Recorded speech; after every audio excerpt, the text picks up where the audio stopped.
Саламатсыңар балдар. Класстан тышкаркы окуу сабагы КТО деп коебуз. Бул сабакта таранчы менен түлкү жана буудай талаасы деген жомок менен таанышабыз.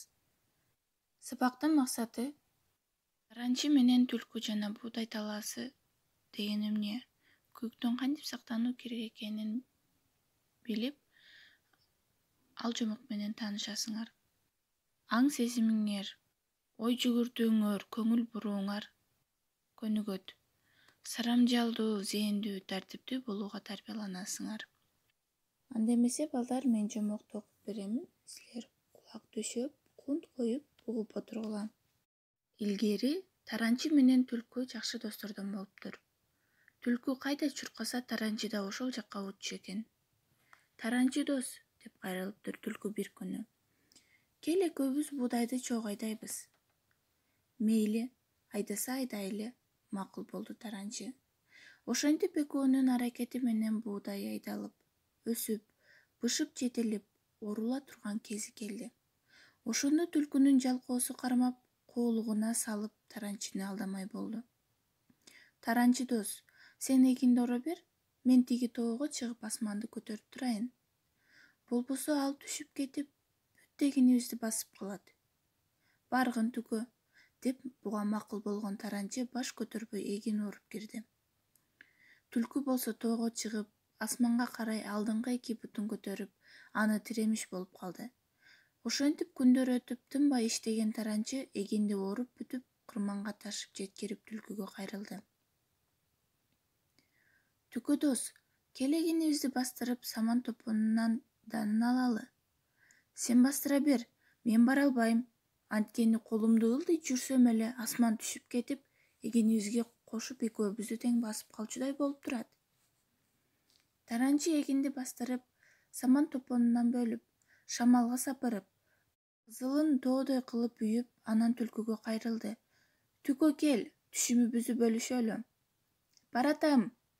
Кыйкырып тоодон түшүп келген түлкү таранчыга мындай деди.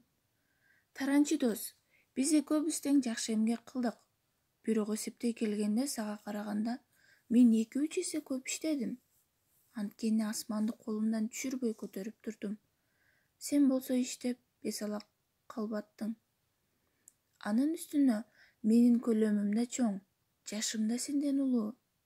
Ошон үчүн данды 5ке бөлүп, анын 4 бөлүгүн мен, 1 бөлүгүн сен алсаң туура болот, деп чоңдугу менен өкүмзордукка салды да таранчыга аз-маз буудай берип кубалап жиберди.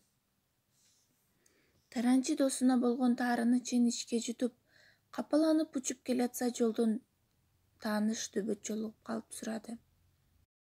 Эмне кападарсың, таранчы курдаш? Таранчы болгон айтып берди эле дөбөттүн жини келип. Ал куу түлкүнүн шиши толгон экен, мени ага жолуктурчу. Таранчы дөбөттү түлкүгө ээрчитип келсе, ал буудайын кырманга үйүп коюп бир жака кетиптир. Аны качырып жибербестин амалын кылган дөбөт үймөк буудайга көмүлүп жатып алды. Бир кезде түлкү кайтып келип, каптарга буудайларын сала баштаганда дөбөттүн кулагы көрүнө түштү. Аны түлкү жей турган бирдеме экен деп баса калганда, дөбөт секирип келип алкымдан алып өлтүрүп салыптыр. Балдар, жомокту уктук, Бул жомокто таранчы менен түлкү дос болуп, түлкү өзүнүн коолугуна салып таранчыны алдайт. Түлкүгө окшобой досторубуз менен ынтымактуу биримдикте болуп, чогуу иштеп, жакшы жүрүшүбүз керек экен. Бул жомокту угуп, тапшырмага түшүнүгүңөрдү айтып бересиңер.